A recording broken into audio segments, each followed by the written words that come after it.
Assalamu alaikum students. Today is the 10th lecture of chapter number 2. हम 2.3 के बाद theory और कुछ एग्जांपल्स और कुछ रूल्स देख रहे हैं 2.4 एक्सरसाइज करने से पहले। प्रीवियस लेक्चर में हमने पेज नंबर 65 तक काम किया था, जबकि आज हमारा टॉपिक है 2.5 जिसका नाम है डेरिवेटिव्स ऑफ इनवर्स फंक्शंस। चलते हैं, इसको देखते हैं।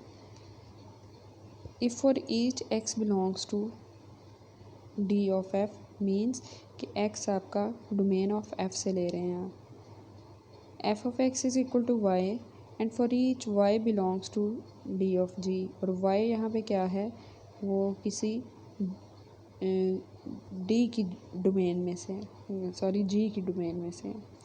Then F and G are inverse of each other, that is, ये क्लियरली हमें नज़र भी आ रहा है क्योंकि अगर आप देखें यहाँ पे आपको x जो है वो डोमेन नज़र आ रही है, जबकि ये उसकी रेंज है। अगर आप यहाँ पे गौर करें तो यहाँ पे आपको y जो है वो डोमेन नज़र आ रहा है, जबकि x उसकी रेंज। यहाँ पे आपकी जो डोमेन थी वो अब यहाँ पे रेंज बन चुकी है, और जो रेंज थी वो डोमेन बन चुकी है। तो definitely f and g are inverse functions of each other. इसको जस्ट वो यहाँ पे जी से डिनोट कर रहा है, अदरवाइज़ इन अदर वर्ड्स आप यहाँ अपनी आसानी के लिए इसको एफ इनवर्स भी लिख सकते हैं, तो वो आपको क्लियर हो जाएगी चीज़ें। जैसे यहाँ पे ये अगर लिखा हुआ है तो इसको आप लिख सकते हैं या हमें आदत है ऐसे ही लिखने की, ये। तो इस एफ इनवर्स वाले फंक्शन को उसने जी का नाम दे दिया। देन उसने क्या किया, यहाँ पे कंपोजिशन फंक्शन लिया। कंपोजिशन में उसने क्या किया, पहले जी ऑफ एफ ऑफ एक्स लिया, यानी एफ ऑफ एक्स पूरे का पूरा जो था वो जी की डोमेन में ले लिया। अब एफ ऑफ एक्स है क्या था, वो तो वाई के इक्वल था, और जी ऑफ वाई क्या होगा, यहाँ से एक्स आ जाएगा। नेक्स्ट देखें, अगर हम composition of F of ji of Y लेते हैं तो F of ji of Y में अब ये F of ji of Y बन गया। जी ऑफ वाई का नाम जो है वो क्या बनता है, यहाँ से अगर आप देखें जी ऑफ वाई का नाम एक्स है, तो एफ ऑफ एक्स बन गया, और एफ ऑफ एक्स का नाम यहाँ से वाई है। So using chain rule we can prove that कि अगर आप derivative of F of x and derivative of ji of y को मल्टीप्लाई करें, यहाँ पे एफ ऑफ एक्स है जबकि जी ऑफ वाई है, जी ऑफ वाई है जबकि एफ ऑफ एक्स है। एक्स को आप रिप्लेस करेंगे जी ऑफ वाई से, क्योंकि आपके पास G of y equal to x है। Derivative of F of x into derivative of ji of y is equal to 1। Next page पे चलते हैं। पेज नंबर 66 पे वो आपको दे रहा है दैट पिछले पेज पे हमने जो रिज़ल्ट देखा था या लास्ट इक्वेशन देखी थी वो ये थी कि derivative of F of x into derivative of ji of y को अगर मल्टीप्लाई किया जाए तो आंसर 1 आता है। तो यहाँ पे आपने derivative of F of x इसी साइड पे रहने दिया, जबकि जी ऑफ जो derivative of ji of y था दूसरी साइड पे ले जाके डिवाइड कर दिया। डिवाइड करने के बाद अगर आप देखें तो इन अदर वर्ड्स आप इसको लिख सकते हैं d y by d x, क्योंकि आपके पास एफ ऑफ एक्स जो है वो वाई के इक्वल है। जब आप इसका डेरिवेटिव लेंगे तो ये d y by d x बन जाएगा, जबकि आपके पास जी ऑफ वाई जो है वो एक्स के इक्वल है। तो यहाँ पे आप जब डेरिवेटिव लेंगे इसका जी प्राइम ऑफ वाई या derivative of g with respect to y लेंगे तो खुद ये फंक्शन ऑफ एक्स है, तो d x by d y हो जाएगा। इन दोनों वैल्यूज़ को अगर हम यहाँ पे पुट करें तो ये वाली इक्वेशन आपके पास बन जाती है, जबकि इसको उल्टाएं तो वापस यही बन जाता है। इसी रूल को हम नेक्स्ट यूटिलाइज़ भी करेंगे। नेक्स्ट चलते हैं अगले टॉपिक पे, जो है आपका derivative of a function given in the form of a parametric equation. अगर आपके पास एक फंक्शन दिया गया है 2 टुकड़ों में या 3 में या 4 में एंड सो ऑन, जिसको हम असल में पैरामीट्रिक इक्वेशंस कहते हैं। देन अगर हमने उसका डेरिवेटिव फाइंड आउट करना हो तो कैसे करेंगे। The equation x is equal to 80 square and y is equal to 280 express x and y as function of t. Here the variable t is called the parameter and the equations of x and y in terms of t are called the parametric equations. Now we explain the method of finding derivatives of the functions given in the form of parametric equations by the following examples. Example number 1 देखें, find dy by dx if x is equal to this and y is equal to this. यानी अब आपको function जो है वो parametric function given है जिसमें आपके पास x in the form of t है and y is also in terms of t. Solution में आपने क्या करना है, we use the chain rule to find dy by dx. तो यहाँ पे हमने dy by dt कैलकुलेट करना है and dx by dt calculate करना है. देन हम चेन रूल यहाँ पे यूज़ करेंगे. dy by dt करने के लिए हमने दोनों साइड्स को, ये जो इसको आप इक्वेशन नंबर 1 और 2 का नाम भी दे सकते हैं. सो 1 को या इसको 1 कह लें तो इसको 2 कह लें. 2 को हमने डिफ्रेंशिएट किया विद रिस्पेक्ट टू t, तो dy by dt बन गया. दूसरी साइड पे ये 2a कांस्टेंट होने की वजह से बाहर आ जाएगा, जबकि derivative of t with respect to t जो है वो 1 हो जाएगा and the overall answer is 2a. इसी तरह जब इक्वेशन नंबर 1 को हम डिफ्रेंशिएट करेंगे देन dx बाई dt बन जाएगा और at² अंदर आ जाएगा, जबकि a आपके पास कांस्टेंट है वो तो वो बाहर लिख देंगे और बाकी आपके पास t² जो है वो 2t की फॉर्म में आ जाएगा डेरिवेटिव लेने के बाद. तो 2at आपके पास यहाँ से आंसर आ जाएगा. हमने dy बाई dx कैलकुलेट करना है तो चेन रूल यूज़ करेंगे. dy बाई यहाँ पे dt आना है, dy बाई dt और dt बाई dx लेंगे. तो dy बाई dt जो है उसने ये रेसिप्रोकल जो है ना वो इस फॉर्म में लिख लिया. जस्ट उसने ये जो प्रोडक्ट था उसको उसने अब डिवीजन की फॉर्म में ले लिया. तो dy बाई dt इसकी वैल्यू हमने यहाँ पे निकाली है 2a है और dx बाई dt जो आपके पास है ये निकला हुआ, यहाँ से वैल्यू पुट करें 280 तो 2a ऊपर आ जाता है, नीचे आपके पास ये वापस जो है y की वैल्यू बन जाती है. सो यहाँ से ये y हमने क्यों लिखा, ये जस्ट हमने इसलिए लिखा, अदरवाइज़ हम कर सकते थे कि 2a को 2a से कैंसिल कर दें and 1/t is the answer. लेकिन हमने जब dy बाई dx कैलकुलेट किया तो आंसर भी in terms of x and y ही आना चाहिए. ये ऐसा नहीं है कि answer in terms of third variable आना चाहिए. सो सबसे पहले हमारी कोशिश होगी कि हम ये जो t है यहाँ पे इसको रिप्लेस करके, या जो भी फंक्शंस हैं आपके पास इनको आप इस तरह से रिप्लेस करें कि वो x और y की फॉर्म में आ जाएँ. सो हमने यहाँ पे 2a बाई वाई लिख लिया उसे.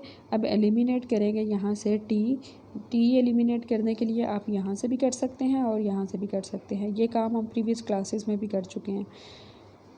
t की वैल्यू अगर यहाँ से निकालना चाहें तो वो बन जाती है y बाई 2a और अगर यहाँ से निकालेंगे तो वो square root of x by a बन जाएगी. आप कोई सी भी वैल्यू यहाँ से पुट कर सकते हैं.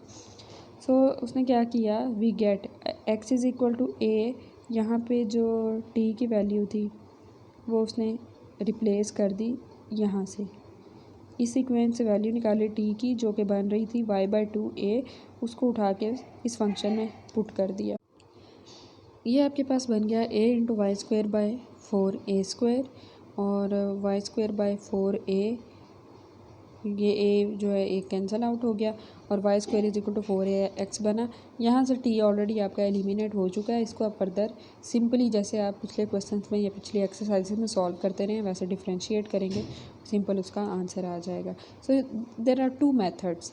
यहाँ पे आप इनको अलग अलग डिफ्रेंशिएट करें with respect to t and then आप चेन रूल अप्लाई कर लें, या फिर आप पहले t को एलिमिनेट कर लें दोनों फंक्शंस या दोनों इक्वेशंस को यूज़ करते हुए. पैरामीट्रिक इक्वेशंस जो भी आपको गिवन है उनको यूज़ करते हुए एक से वैल्यू t की निकालें, दूसरी में पुट करें तो वो एलिमिनेट हो जाएगा t. तो वहाँ से आप इसको सॉल्व करते हुए पहले t को एलिमिनेट करके फिर डिफ्रेंशिएट कर सकते हैं. And the second method is कि आप चेन रूल यूज़ कर लें. तो इनमें से कोई सा भी मेथड आप अडॉप्ट कर सकते हैं. इसी पेज पे चलते हैं नेक्स्ट एग्जांपल नंबर 2 की तरफ. Find dy by dx if x is equal to 1 minus t square and y is equal to 3t square minus 2t cube. अब ये इस जैसा ही क्वेश्चन है। इसमें यहाँ पे दो मेथड्स दिए हुए थे, आप इनमें से कोई भी टूल यूज़ करते हुए इसको कैलकुलेट कर सकते हैं। आसान काम ये है कि आप x को with respect to t calculate करें या डिफ्रेंशिएट करें, और y को भी विद रिस्पेक्ट टू t यहाँ से डिफ्रेंशिएट करें और चेन रूल यूज़ कर लें। थोड़ा सा देख लेते हैं कि उसने क्या किया। उसने भी यही काम किया कि dx/dt कैलकुलेट किया, उसके बाद dy/dt कैलकुलेट किया और फिर चेन रूल यूज़ करके वैल्यूज़ पुट कर दी। एग्जांपल नंबर 3 को अगर देखें तो उसमें भी dy/dx आपने कैलकुलेट करना है, और x in terms of t और y in terms of t given है। ये थोड़ा सा लंबा हो जाता है लेकिन है बिल्कुल सिंपल, वैसा ही क्वेश्चन है। इसी पेज पे नीचे नेक्स्ट टॉपिक दिया गया है, इसका नाम है डिफ्रेंशिएशन ऑफ इम्प्लिसिट रिलेशंस। इसको भी देखेंगे। Sometimes the functional relation is not explicitly expressed in the form y is equal to f of x, but an equation involving x and y is given. To find dy by dx from such an equation, we differentiate each term of the equation and use the chain rule where it is required. The process of finding dy by dx in this way is called implicit differentiation. We explain the implicit differentiation with the following examples. यहाँ पे उसने ऐसा rule नहीं दिया, सिर्फ implicit function को differentiate करने के लिए बताया कि हम इसको कैसे करेंगे, और वो हम एग्जांपल नंबर 1 में करेंगे। एग्जांपल नंबर 1 देखते हैं। Find dy by dx if x square plus y square is equal to 4। यहाँ पे आपको सेपरेटली जो है वो x और y नहीं गिवन होगा, वो तो हमें by definition of implicit function पहले ही पता है कि x और y जो है वो मिक्सड इस तरह से होते हैं कुछ इक्वेंस के अंदर कि उनको सेपरेट नहीं किया जा सकता। सेपरेट मीन्स कि आप एक साइड पे y और एक साइड पे जो x वाले फंक्शंस हैं या वैल्यूज़ हैं वो अलग अलग नहीं कर सकते। तो इस तरह के फंक्शंस को हम इम्प्लिसिट फंक्शंस कहते हैं। सो ये इम्प्लिसिट फंक्शन यहाँ पे ये बन तो जाता है सिंपल जल्दी ही, लेकिन इसको बनाने की ऐसा ज़रूरत नहीं है। ये डायरेक्टली किस तरह डिफ्रेंशिएट होगा वो देखें। यहाँ पे आपके पास ये इक्वेशन है, तो इसको आपने दोनों साइड पे डिफ्रेंशिएट कर देना है विद रिस्पेक्ट टू x। ये आपका 2x बन जाएगा प्लस ये 2y, फर्दर डेरिवेटिव जब आप लेंगे y का विद रिस्पेक्ट टू x तो वो बन जाएगा dy/dx, और इस साइड पे कांस्टेंट का डेरिवेटिव जो है वो 0 हो जाएगा। यहाँ से 2 कॉमन निकाला, 2 0 हो गया दूसरी साइड पे जाके, मींस 0 से डिवाइड होने से ख़त्म हो गया। सो यहाँ से आपने dy/dx जो है वो सेपरेट करना है। तो सबसे पहले x को दूसरी साइड पे ले जाएं, वो माइनस x हो जाएगा। देन आप यहाँ पे जो y मल्टीप्लाई हो रहा है उसको दूसरी साइड पे ले जाके डिवाइड कर दें, तो ये ओवरऑल आंसर जो है आपके पास -x/y आ गया। सॉल्विंग नेक्स्ट जो है हमने क्या करना है, ये डेरिवेटिव आपके पास कैलकुलेट हो चुका है, लेकिन अब हमने जो है वो अगर 1 को इन टर्म्स ऑफ y करके फिर डिफ्रेंशिएट करना हो तो ये काम आपका यहाँ तक हो चुका है। यहाँ पे अनदर मेथड देने लगा है वो, तो आपने यहाँ तक कैलकुलेट करने के बाद देखा कि अगर हम ये वाला मेथड नहीं करना चाहते देन हम क्या करेंगे। तो सबसे पहले आपने यहाँ से y सेपरेट कर देना है। y सेपरेट करने के लिए आपने क्या किया, सबसे पहले x स्क्वायर उठा के दूसरी साइड पे ले गए, 4 माइनस एक्स स्क्वायर हो गया। 4 माइनस एक्स स्क्वायर होने की वजह से यहाँ पे जो था फिर भी y स्क्वायर बच रहा था, तो आपने स्क्वायर रूट ले लिया दोनों साइड पे, सो दैट आपके पास ये वाली फॉर्म बन गई। इस फॉर्म को अब आपका जो है ना फंक्शन वो इम्प्लिसिट फंक्शन नहीं रहा, अब आपके x और y जो है ना वो सेपरेट हो चुके हैं। तो यहाँ पे आपने क्या करना है, डिफ्रेंशिएट करना है with respect to x। Differentiate करेंगे, सबसे पहले पावर रूल अप्लाई करेंगे, पावर 1/2 ये आ गई। नेक्स्ट जो बनता है वो 4 minus x square raise to power -1/2 बचता है वहाँ से, जिसको उसने पहले ही बाईस यानी 1/√4 माइनस एक्स स्क्वायर लिख दिया।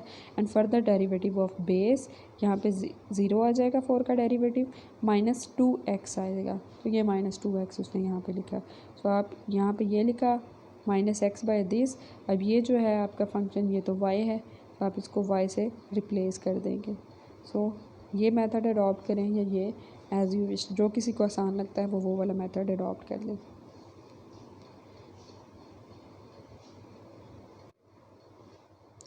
एग्जाम्पल नंबर 2 को देखते हैं। Find d y by d x if ये वाली इक्वेशन आपको गिवन है। इसमें भी आपको इम्प्लिसिट फंक्शन नज़र आ रहा है, दैन एक्स और वाई जो है वो मिक्स्ड हैं। यहाँ पर भी अगर पॉसिबल हो तो हम इसको एक्सप्लिसिट बना सकते हैं। मीन्स कि आप सारे एक्स वाली टर्म्स या फंक्शंस जो है वो एक साइड पे ले जाएं और वाई वाले एक साइड पे रहने दें, जैसे यहाँ पे काम किया था हमने इस क्वेश्चन में, जो सेकंड मेथड अडॉप्ट किया था। अदरवाइज़ आप इसको डायरेक्टली जो है दोनों साइड्स को फौरी तौर पे आप डिफ्रेंशिएट कर दें विद रिस्पेक्ट टू एक्स और फिर देखें वो क्या बनता है। अब ये देखें यहाँ पे इसको डिफ्रेंशिएट किया उसने, तो ये बनेगा पावर रूल सबसे पहले यूज़ होगा, 2y फर्दर बनेगा dy बाई डी एक्स, यहाँ पर 2x बन जाएगा -4। इसकी हमारी अच्छी खासी प्रैक्टिस हो चुकी है यहाँ तक। नेक्स्ट पेज पे देखें, पेज नंबर 69 पे, तो ये इसने सिंपली जो है डिफ्रेंशिएट किया और अब यहाँ पे वो दूसरा मेथड अडॉप्ट करने लगा है। जैसे पिछले क्वेश्चन में भी इसने दो तरह से सॉल्व किया था कि आप इसको करें, यहाँ से y सेपरेट कर लें और सेपरेट करने के बाद आप यहाँ पे इसको सॉल्व कर लें या डिफ्रेंशिएट करें। एग्जांपल नंबर 3 पे चलते हैं। एग्जांपल नंबर 3 में कहता है find d y by d x if x square minus x y minus x square plus 4 is equal to 0। तो ये भी वही काम है। यहाँ पे आप, ये आसान तरीका यही होता है कि आप फौरी तौर पे डिफ्रेंशिएट कर लें, बजाय इसके कि आप पहले लंबा सा काम करें।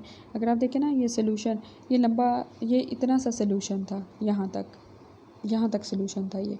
उसके बाद ये दूसरे मेथड से अगर आपने पहले y सेपरेट करना और फिर डिफ्रेंशिएट करना, वो इतना सारा था काम।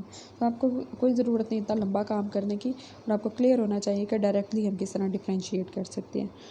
सो यहाँ पे आप डायरेक्टली डिफ्रेंशिएट करें, तो बे की मेथड से उसने सॉल्व किया हुआ है, तो ये आपके पास आंसर आ जाता है।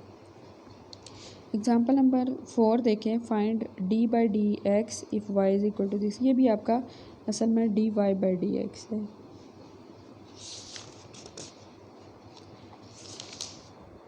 इसका सलूशन भी गिवन है, लेकिन आप इस एग्ज़ाम्पल को इस तरह से ना करें। आप जस्ट स्टेटमेंट लें उसकी और नोटबुक पे सॉल्व करने की कोशिश करें, और जहाँ से नहीं समझ आती वो आप यहाँ से स्टेप देख सकते हैं। अच्छा जी, अब थोड़ा सा डिफरेंट क्वेश्चन की तरफ चलते हैं। थोड़ा सा डिफरेंट है लेकिन ज़्यादा नहीं है, इसकी स्टेटमेंट ही डिफरेंट है, बाकी हम काम कोई भी नहीं इसमें डिफरेंट करेंगे। एग्जांपल नंबर 5 देखें, differentiate this with respect to this.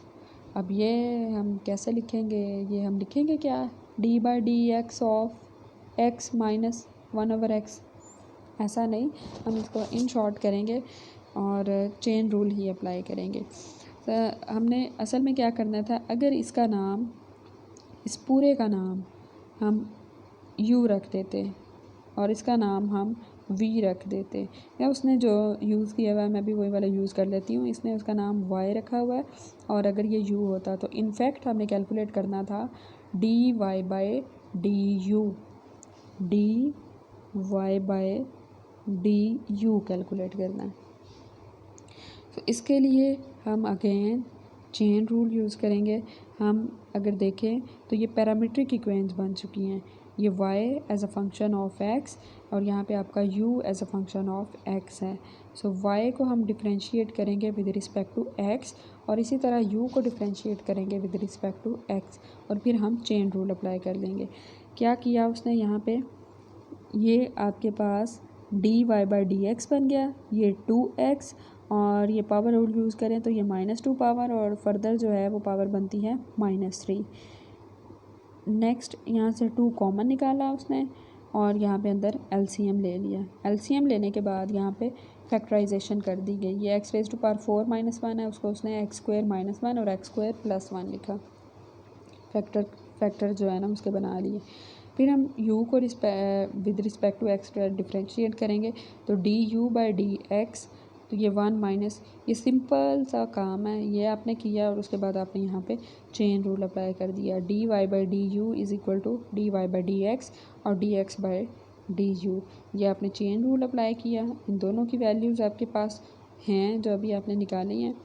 सो ये जो है ना वैल्यू, ये आपके पास d u by d x की फॉर्म है, तो इसको आप जो भी आंसर आया है उसको आप उल्टा दें। अब आपका एक्स स्क्वायर ऊपर आ जाएगा और एक्स स्क्वायर +1 नीचे आ जाएगा। इन दोनों वैल्यूज़ में जो जो कॉमन है, जो जो कैंसिल आउट होता है वो कर दें और उसके बाद आपके पास सिंपली यहाँ से बचा 2 into x square minus 1 by x, और इसको आप अगर इससे डिवाइड करके लिखें तो ये बन जाता है 2 into x minus 1 by x. बहुत ही आसान काम है, चेन रूल अप्लाई करना किसी भी फंक्शन पे बहुत आसान है। वो आप बिल्कुल सिंपली इनको देखते हुए एग्जांपल्स को कर सकते हैं। सो आज के लिए इतना ही। कल हम इंशाल्लाह 2.4 देखेंगे और 2.4 के ऐसे कोई लंबे सारे क्वेश्चंस नहीं हैं, इंशाल्लाह उसको एक ही दिन में कंप्लीट करने की कोशिश करेंगे। सो अपना और दूसरों का ख्याल रखें। Stay blessed. अल्लाह हाफिज़।